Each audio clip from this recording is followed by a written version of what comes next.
Gotcha! Hello everyone, and welcome to another Monster Hunter World Iceborne news update. There's a lot to talk about. So, to get us started off, I'm going to point out that the festivals are ending in a week, so check out the later half of this video where I talk about probably the most important event quest that you should have finished before all the festivals end. Moving on to the news, Capcom's latest trailer briefly announces another returning monster from the previous games. This one's named Yian Garuga. He looks kind of goofy. Yian Garuga is kind of like this chicken bat thing that runs around like a turkey, and he spits poison and fireballs, and everyone was surprised by his return because there's so many cool monsters that they could be bringing into Iceborne from the previous games, and Yian Garuga didn't really seem like he would be high up on the priority list, but I guess he is. Don't worry, there's still time for them to announce Zinogre. Even after Iceborne launches, there'll probably be a lot of drip DLC, so he could be showing up then as well as Keizu, by the way. Where's Keizu? I want Keizu. It's still pretty funny to think that Yian Garuga made it back in, though. It's kind of funny. I guess he was high priority, I don't know. If you want to see some Yian Garuga gameplay, be sure to check out the link I posted in the comment section below. I fought him recently in Monster Hunter GU in my live stream series of Monster Hunter GU, so if you want to see that whole fight, you can see what kind of moveset he's going to have. You can kind of gauge how difficult he's going to be. He's a pretty cool fight. He's kind of like, he's very similar to Rathalos, actually, or Raytheon, I should say. So that's, I think, what you'll find most interesting about him. Next in the news, there's a new trailer out for another Horizon Zero Dawn crossover. The question is going to be, what's exactly in this crossover? And will it end up, if it's important, will it end up being exclusive to PlayStation? So for example, if there's a unique monster to fight, similar to the way the Witcher DLC had the Leshen and the Ancient Leshen, will the Xbox and PC players eventually be able to fight this unique monster, or will PlayStation exclusively hold on to it forever? So one of the things about the Witcher DLC is that when they announced it, they didn't really tell us that we're getting the Leshen or the Ancient Leshen. It was actually a huge surprise, because whether or not there's a monster in this DLC it's kind of like a big deal, obviously, right? It affects the game greatly and the game's replayability. So here we are, we have Horizon Zero Dawn crossover. No news on whether there's going to be a unique monster for it. I think that they should have a unique monster for it. That's the thing. If you've seen the monster fights in Horizon Zero Dawn, you would understand why they're doing this crossovers, because, they could very easily bring a monster over from that game into this game. If they do happen to bring a unique monster over, I would hope that they don't keep it exclusive on the PlayStation, but we don't know, they might do that. In the case that there is no special monster, no crossover monster, I wouldn't be surprised if, this Horizon Zero Dawn crossover simply comes with the PlayStation exclusive bowgun as shown in the trailer. Next in the news, there's been a leak of the Velkhana armor abilities. According to this picture, we'll get critical element from 2 pieces of the set, and something called Frostcraft that we've never seen before, and this uses 4 pieces of the set. Frostcraft reads, an aura of frost builds when your weapon is sheathed, raising attack, and this wanes when each melee hit or shot is fired. Assuming this leak is real, I'm not sure how useful this skill is going to be unless the attack buff from the skill is really nice and strong. The reason for this is because, obviously, when you sheath your weapon, you're going to drop down to 0 DPS, your weapon has to be drawn to deal damage, right? So it's a skill that rewards you for sheathing your weapon. The question is, how much does it actually reward you? Enough that you would actually stop attacking and actually just sheath your weapon for the damage bonus? Or will it just be kind of a nice, here you go, here's you had to sheath your weapon because you have to dive evade this thing, here's a little bonus damage to make up for when you had to do that. So the question is really just how strong is that buff? The next thing, assuming it's real, the next thing we would say is who really benefits from this? Now obviously all of the slow sheathing weapons probably don't benefit from it that much unless it compensates for how quickly you sheath. So you've got large shield weapons like the lance, the gun lance, heavy bowgun should be thrown in there. Heavy bowgun, by the way, has the slowest sheath time of any weapon. But even the bow and the charge blade don't really have that fast of sheath times. They're kind of like mid-tier for sheath times. So those weapons probably won't prioritize a skill like this, if I had to guess.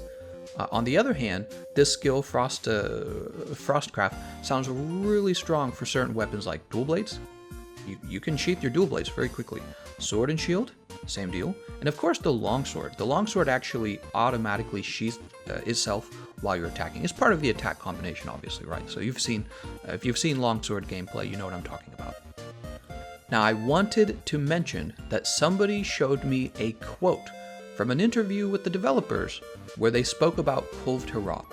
They said they didn't want all of our hard work with Kulve Taroth to be wasted in the expansion. They didn't further elaborate exactly what they had planned for all of our Kulve Taroth loot. So for now on, I would say you could probably go back to grinding her. See, previously I had mentioned you should probably ignore her at this point because all her weapons will probably be obsolete. And that's still my suspicion that they're going to become all obsolete. I think most players would agree that makes a lot of sense. The question is, when they say they don't want our time to be wasted for all of our investment of our time, what exactly does that mean? Some of them are going to have upgrade trees? Does that mean we're going to be able to turn them into something? Does it mean... Yeah, there's just no way of knowing exactly what they meant by that. So I'm very curious. I would say you could cautiously go back to farming her if you have nothing else to do. Okay, that's most of the things you probably haven't heard about.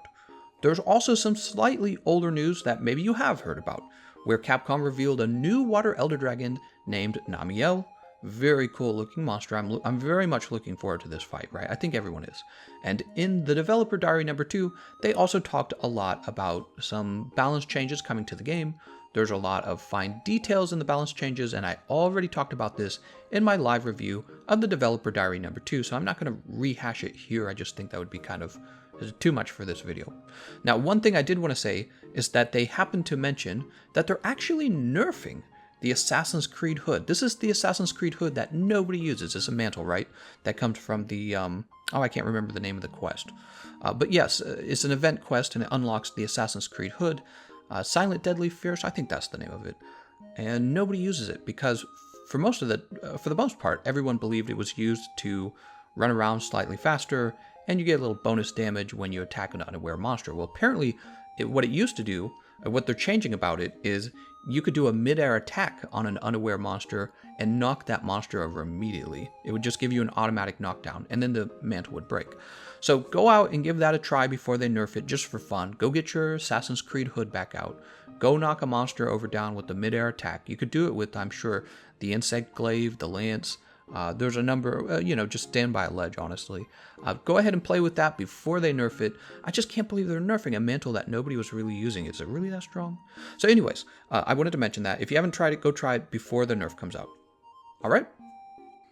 In other news, you might find it interesting to know that my Monster Hunter LFG Discord server is approaching 20,000 members. Thank you, everyone, for joining. It's a great place to find other players who want to team up and take on the end game hunts together. I post my session IDs there daily if you want to come and hunt with me, and I do this all the time. People who are in that Discord, they get to play with me. Of course, I also play on all the consoles. This means it doesn't matter what console or PC you're on, you're going to be able to play with me, and I rotate between them every day. So be sure to stop in, say hi to me, and try to, I want to hunt with you guys, so say hi to me and ask for a hunt. Now let's talk a little bit about the event schedules. We're finally celebrating the Appreciation Festival, and this is the last festival. When it ends in about a week, the festivals are gone. So now's really your chance to finish collecting any of the rewards you haven't yet grabbed. I'm going to offer you a list of the most important things you can do during the festival, right? So if I was a new player and I didn't have all this stuff already, this is the stuff I would actually do. We're going to ignore layered armor. It's not really that big of a deal. We're going to talk about the important stuff. First of all, the Appreciation Festival armor itself is actually pretty good, especially the helmet and the arms. So don't miss the helmet and the arms. For new players who don't have a lot of the strongest weapons in the game, I always recommend playing the Every Hunter's Dream quest. It's a very easy event quest.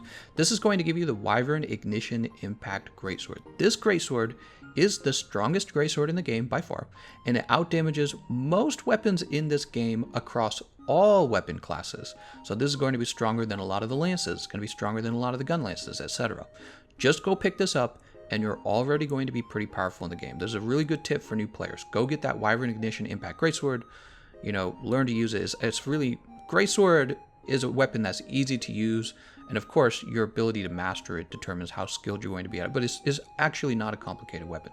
There's a lot of event quests that you can use to farm materials.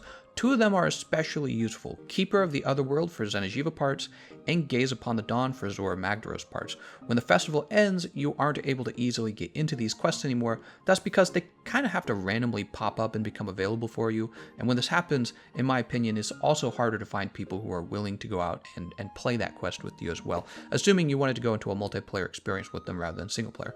Now, I do have a guide for farming the Xeno'jiiva horns. If you haven't seen it, go just search Gameconomist Xeno'jiiva horns, you'll find it. In terms of farming for better gear, you have a few options. You could farm Taroth for better weapons, or you could farm Jagras and Lavasiath for better decorations. So there's the Greatest Jagras and the name's Lavasiath. Those two quests are for decoration farming. They're only available at HR 50. If you're below HR 50 and you desperately want more decorations, do tempered investigations of tier 2 monsters. Make sure you max out the special rewards. Just organize it by special rewards and go with the one that has the most, okay? So, and by the way, you can run through those tempered investigations using a cluster bomb farming build. I've got all kinds of videos on cluster bombs. Go watch one of those videos.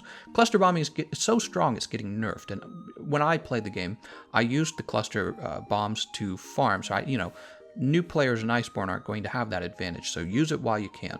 Okay? And speaking of which, cluster bombs work really well on the names of Lavasiath, so use it while you can, really. Anyways, I think Kulve is a better use of your time overall, rather than farming Chungus or Lavasiath, right? I would actually prefer Kulve Taroth if you were really new, and this is because not only does she give decorations at the end of the quest, right? She actually gives warped and worn face stones anyways, but she's giving you those meta weapons, and the meta weapons are really important, and there's so many good armor sets in the game already. Draken armor, Xeno'jiiva armor, and all the charms especially. Learn the charms, weakness exploit charm, handicraft charm, those two especially are really useful, okay? So learn the charms, pick up the good armor, and then what you really just need from there is the meta weapons, and Kulve Taroth is already giving you some of those decorations anyway. So if you're looking for best use of your time to become powerful, Kulve Taroth continues to be really good. Anyways, so that's in terms of farming for better gear. Amongst the Arch-Tempered Elder Dragons, each one of them is going to offer some useful pieces of armor, so let's go over that really quickly. First of all, I want to mention, for the majority of my build, I have 4 pieces of the Draken armor set. That's not even an Arch-Tempered monster, that's just the Behemoth fight. So go fight the regular Behemoth, unlock all the armor. You actually don't even have to defeat him, you just have to be able to farm his parts off. I have videos for that as well, for farming all of the Draken set. You can get his whole set all by yourself, but honestly I recommend getting a team and just defeating him. Alright, but let's talk about these Arch-Tempered monsters. So Arch-Tempered Kirin offers a terrific chest piece for building free element. You often see this chest piece with bowgun builds. Arch-Tempered Valhazak has a nice pair of arms for dragon damage bow builds. Arch-Tempered Kushala Daura offers a really strong coil for building 2 levels of handicraft. Arch-Tempered Zora Magdaros offers a great coil for Kulve Taroth builds. That's because it's an efficient coil that also throws on Bombardier, and of course we all know barrel bombs are extremely efficient against Kulve Taroth. They just do tons of damage. And then you have Arch-Tempered Teostra. He's really nice because he gives you the Master's Touch skill. Now, the Draken armor will probably do slightly more damage than the Teostra set, but the Teostra set has significantly better fire resistance, so it gets really tricky deciding whether you want Draken or Teostra, but sometimes to really consider Teostra for your Master's Touch builds, it's usually when you're fighting somebody like Lunastra, where your fire resistance really does matter. So the Teostra Master's Touch skill set, you're going to want to pick up the head, the arms, and the leg. Not to mention, these pieces of armor are actually really useful for bow builds and some dual blades builds where you're not wearing Draken armor, or where you're not using. Not to mention, the Teostra armor set is really useful on bow builds. The head, the arms, and the legs are often considered, and even some dual blade builds if you're using dual blades that don't have built-in crit element, that is, if you're using non-Kjar dual blades. Moving along, the Arch-Tempered Xeno'jiiva set is used for building Spare Shot on the bowguns. This is a big damage output improvement for the bowguns. Most bowguns, some bowguns that have a really large ammo clip don't really need it. But if you're going to be building Spare Shot, you'll want to craft the head, the arms, the waist, and the legs. You usually don't use the head. You usually use the arms, waist, and legs. But I pick up the head anyways, because occasionally I do want to use the head. It's usually not very often. Arch-Tempered Lunastra has an excellent coil that gives both health boost and Evade Window, and I've slowly been converted over to a big fan of Evade Window. Certain monsters have moves where you just have to dodge through the move. Great example would be probably Extreme Behemoth as well as Arch-Tempered Nergigante, and having that Evade Window really does improve your ability to roll through those moves. So Evade Window's slowly risen very high up on my rankings of defensive skills. Go pick up that Arch-Tempered Lunostre Coil.